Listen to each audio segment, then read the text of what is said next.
அனைவருக்கும் வணக்கம். இன்றைய தினமணி செய்தித்தாள்ல என்ன செய்திகள் இருக்கு அப்படின்னு சொல்லி பார்ப்போம். முதல்ல வந்து பார்த்தீங்கன்னா, இன்றைய திருக்குறள். திருக்குறள்ல என்ன குடுத்திருக்காங்கன்னா, "அருமை உடைத்தென்று அசவாமை வேண்டும். பெருமை முயற்சி தரும்" அப்படின்னு சொல்லி குடுத்திருக்காங்க. "இது செய்வதற்கு அருமையானது என்று சோர்வுறாமல் இருக்க வேண்டும். அதை செய்வதற்கு தக்க பெருமையை முயற்சி உண்டாக்கும்" அப்படின்னு சொல்லி வள்ளுவர் வந்து சொல்றாரு. அதாவது ஒரு விஷயத்த செய்ய முடியாது அப்படின்னு சொல்லி சோர்வுற்று இருக்கக்கூடாது. அத செய்ய தொடங்குனாலே, அதற்கான வழிகள் நமக்கு வந்து அந்த முயற்சி செய்ய செய்ய அது எல்லாமே நமக்கு வந்து சேர்ந்துரும் அப்படிங்கிறத சொல்றாங்க. திருக்குறள் எண் 611 அதிகாரம் ஆள்வினை உடைமை அப்படிங்கிற அதிகாரத்துல. அடுத்தது உச்சநீதிமன்ற நீதிபதிகள் எண்ணிக்கை 38ஆக அதிகரிக்க ஒப்புதல் அப்படின்னு சொல்லி குடுத்திருக்காங்க. உச்சநீதிமன்றத்தினுடைய நீதிபதிகள் எண்ணிக்கைய அதிகரிக்க போறாங்க. ஓகேவா? நேத்து மத்திய அமைச்சரவை கூட்டம் அப்படிங்கிறது நடந்துச்சு.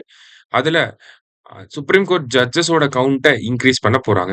ஆல்ரெடி எக்ஸிஸ்டிங்கா வந்து பார்த்தீங்கன்னா, 1+33 அப்படிங்கிற இந்த கணக்கு தான் இருக்கு. ஒரு சீஃப் ஜஸ்டிஸ், அது இல்லாம 33 சுப்ரீம் கோர்ட் ஜட்ஜஸ் வந்து இருப்பாங்க. இப்போ 34 அப்படிங்கிற கவுண்ட்ட 38 அப்படின்னு சொல்லி இன்கிரீஸ் பண்ண போறாங்க. அதாவது 1+37 அப்படின்னு சொல்லி கொண்டு வர போறாங்க. இத பண்றதுக்கான அதிகாரம் யாருகிட்ட இருக்குன்னா, பாராளுமன்றத்துக்கு தான் இருக்கு. ஆர்டிகிள் 124 சப் கிளாஸ் 1ல என்ன சொல்லியிருக்காங்க அப்படின்னா, பார்லிமென்ட் வந்து time to time supreme court ஜட்ஜஸோட எண்ணிக்கைய வந்து ஃபிக்ஸ் பண்ணிக்கலாம் அப்படிங்கிறத சொல்லியிருக்காங்க. அந்த வகையில பாராளுமன்றம் என்ன பண்ணியிருப்பாங்கன்னா, 1956ல supreme court number of judges act அப்படின்னு சொல்லி ஒரு சட்டத்த வந்து கொண்டு வந்திருப்பாங்க. Supreme court number of judges act அப்படின்னு சொல்லுவாங்க. 1956ல இந்த சட்டம் வந்திருக்கும். இந்த சட்டத்தின் அடிப்படையில தான் சுப்ரீம் கோர்ட் ஜட்ஜஸோட எண்ணிக்கைய வந்து டைம் டு டைம் ஃபிக்ஸ் பண்ணிட்டே வராங்க. அது பார்க்குறப்ப இனிஷியலா வந்து 10 அப்படிங்கிற நம்பர்ல இருந்திருக்கும். 1+9 அப்படின்னு சொல்லி இருந்திருக்கும். அதுக்கப்புறமா 1+12ன்னு மாத்திருப்பாங்க. அப்புறம் 1+16 அப்படின்னு சொல்லி மாத்திருப்பாங்க. அப்புறம் 1+25ன்னு மாத்திருப்பாங்க. அப்புறம் 1+13 வந்திருக்கும். அப்புறம் 1+33 அப்படின்னு சொல்லி வந்திருக்கும். இப்ப 1+37 அப்படிங்கிறத கொண்டு வரப் போறாங்க. இதுவே ஒரு மாநிலத்தில இருக்கக்கூடிய உயர் நீதிமன்றமா இருக்கு. அங்க இருக்கக்கூடிய நீதிபதிகளுடைய எண்ணிக்கைய அதிகப்படுத்தணும்னா என்ன பண்ணணும்? அதுக்கு வந்து ஆர்டிகிள் 216ல என்ன குடுத்திருக்காங்க, என்ன சொல்லப்பட்டிருக்கு அப்படின்னா, பிரசிடென்ட் வந்து டிட்டர்மைன் பண்ணுவாரு. டைம் டு டைம் பிரசிடென்ட்டோட கன்சல்ட் பண்ணி, அந்த மாநில உயர் நீதிமன்றங்களுடைய நீதிபதிகளின் எண்ணிக்கைய நம்ப இன்கிரீஸ் பண்ணிக்கலாம் அப்படிங்கிறத குடுத்திருக்காங்க. சரியா? ஆர்டிகிள் 216 இது. இது வந்து ஹை கோர்ட் அடிப்படையா வச்சு. சுப்ரீம் கோர்ட்ன்னு பார்க்கிறப்ப ஆர்டிகிள் 124 சப் கிளாஸ் 1. சரியா? ரொம்ப ரொம்ப முக்கியமான ஒரு விஷயம். நல்லா பார்த்து வச்சுக்கோங்க. அடுத்தது வந்து பார்த்தீங்கன்னா, வெளிநாடுகளில் இருந்து அனுப்பப்படும் பணம் இந்தியா முதலிடம் அப்படின்னு சொல்லி குடுத்திருக்காங்க. இத பார்க்கறதுக்கு முன்னாடி நம்ம இன்ஸ்டிடியூட்ல வந்து பார்த்தீங்கன்னா, மேத்ஸ மட்டும் ஸ்ட்ரெங்தன் பண்ற மாதிரி ஸ்பெசிஃபிக்கா மேத்ஸ்ல 25 out of 25 aptitude plus reasoning 2த்தையும் சேர்த்து 25 அவுட் ஆஃப் 25 எடுக்க வைக்கிறதுக்காகவே ஸ்பெஷலா ஒரு கோர்ஸ வந்து லான்ச் பண்றாங்க. இந்த கோர்ஸ் வந்து பார்த்தீங்கன்னா, பெரிமீட்டர் அப்படிங்கிற இந்த கோர்ஸ் ஆன்லைன்ல சுரேஷ் பாடசாலையில உங்களுக்கு மேத்ஸ் ரிலேட்டடான ஒரு காம்ப்ரிஹென்சிவ் கோர்ஸா இருக்க போகுது. ஒவ்வொரு டாபிக்கையும் டீப்பா கவர் பண்ணி உங்களுக்கு இன் பிட்வீன் டெஸ்ட்டோட இந்த மேத்ஸ் சிலபஸ் வந்து கவர் பண்றாங்க. மேத்ஸ்ல நான் வீக்கா இருக்கேன் அப்படின்னு நினைக்கக்கூடிய ஸ்டூடெண்ட்ஸ் எல்லாருக்குமே இது வந்து ரொம்ப ஹெல்ப்ஃபுல்லா இருக்கும்.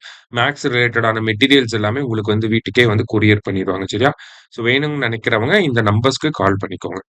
ரைட். இப்ப வெளிநாடுகளில் இருந்து அனுப்பப்படும் பணம். அததான் நம்ம இங்கிலீஷ்ல என்ன சொல்லுவோம்னா, ரெமிட்டன்சஸ் அப்படின்னு சொல்லி சொல்லுவோம். அதாவது நம்ம வீட்டு ஆளுங்க வெளிநாட்டுல வேலையில இருப்பாங்க. அங்க சம்பாரிச்சு அவங்க செலவுகளுக்கு போக நம்ம வீட்டுக்கு கொஞ்சம் காசு அனுப்பி விடுவாங்க. அந்த மாதிரியே எவ்வளோ அமௌண்ட் இந்தியாவுக்குள்ள வந்திருக்கு அப்படின்னு சொல்லி பார்த்தீங்கன்னா, $137 பில்லியன் வந்து இந்தியாவுக்குள்ள வந்திருக்கு. இது வந்து 2024க்கான டேட்டாவ வச்சு குடுத்திருக்காங்க. $137 பில்லியன் ரெமிட்டன்சஸா இந்தியாவுக்குள்ள வந்திருக்கு. அதனால இந்தியா வந்து இது வெளிநாடுகள்ல இருந்து அனுப்பப்படக்கூடிய பணத்துல முதல் இடத்துல இந்தியா இருக்கு. ஓகேவா? First India, second Mexico, third Philippines, fourth வந்து பிரான்ஸ் அப்படின்னு சொல்லி அந்த பட்டியல வந்து வெளியிட்டிருக்காங்க. இந்தியாவை மட்டும் பாத்தீங்கன்னா 137 பில்லியன் வந்து ரெமிட்டன்சஸ் வந்து ரிசீவ் பண்ணியிருக்கு. சரியா? ஈவன் பாத்தீங்கன்னா 2010ஆம் ஆண்டுல இருந்தே இந்த ரெமிட்டன்சஸ் அப்படிங்கிற இந்த ரேங்க் லிஸ்ட்ல இந்தியா தான் ஃபர்ஸ்ட்ல இருக்காங்க. போன வருஷம்லாம் வந்து பாத்தீங்கன்னா, போன வருஷம் அந்த டேட்டா படிலாம் பார்க்குறப்ப, அந்நிய நேரடி முதலீட விட இந்த ரெமிட்டன்சஸ் அப்படிங்கிறது அதிகமா இருந்துச்சு. எஃப்டிஐ விட ரெமிட்டன்சஸ் அதிகமாலாம் இருந்துச்சு. சரியா? இப்ப இந்தியா வந்து ரெமிட்டன்சஸ அதிகமா ரிசீவ் பண்றாங்க.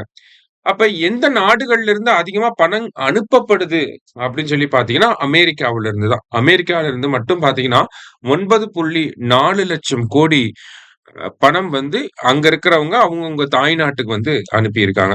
அதுக்கப்புறமா சவுதி அரேபியா, சுவிட்சர்லாந்து, ஜெர்மனி போன்ற நாடுகள் எல்லாமே இருக்காங்க. சரியா?